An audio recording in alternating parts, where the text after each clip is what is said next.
Problem of रूपी नाम की ये दो किताबें जिसके आधार पे आरबीआई की स्थापना हुई। मैं दोबारा बोल दूं क्या, इन्होंने जो किताबें लिखी उसके आधार पे आरबीआई की स्थापना करी गई।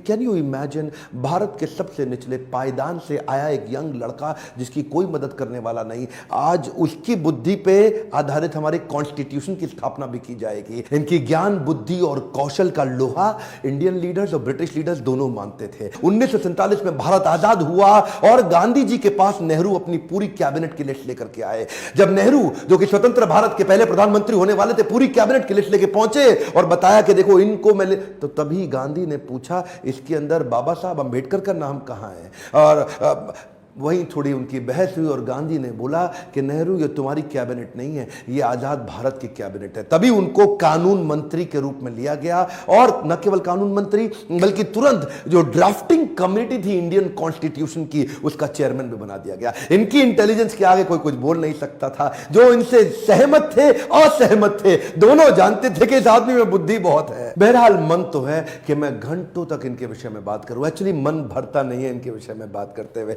इतने बुद्धिमान व्यक्ति, आगे चल के इन्होंने हिंदू कोड बिल और महिलाओं के लिए बड़े कानूनों के अंदर कई बदलाव लाए। ये वो पॉलिटिकल लीडर नहीं थे जो सत्ता के लिए लड़ते थे, ये लड़ते थे उनके लिए कि देश में कमजोर हिस्से को उठाना देश के हर लीडर की जिम्मेदारी। एक हम टाइम ध्यान दीजिए, चाहे वो महिलाएं हो, चाहे वो जाति धर्म के आधार पे हो, कमजोर हिस्से को आगे बढ़ाना, सपोर्ट करना, तभी देश आगे चलेगा। खुशहाली आएगी तो फायदा सबका होगा। कम ऑन, ध्यान दीजिए, पूरे देश में खुशहाली आएगी तभी फायदा सबका होगा। इनकी भाषा में, इनके भाषण में, इनकी चर्चा में, इनके आचरण में, इनकी किताबों में और ड्राफ्टिंग कमेटी में चेयरमैन होते वक्त कॉन्स्टिट्यूशन को लिखने में सहनशीलता लगातार दिखती रही। अहिंसा परमो धर्म, बौद्ध धर्म को अपनाने लगे।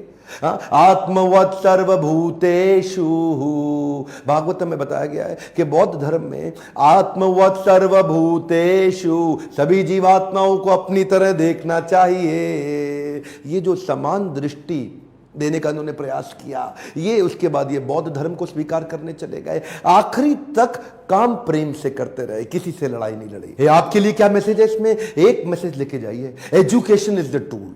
पूरी जिंदगी में सबसे निचले कमजोर तबके को उन्होंने उस एजुकेशन के बल पे तो खड़ा किया। ये लगातार जो पढ़ते रहे लोग, इनके सामने चुप, इनकी एजुकेशन के चलते तो हो जाते थे।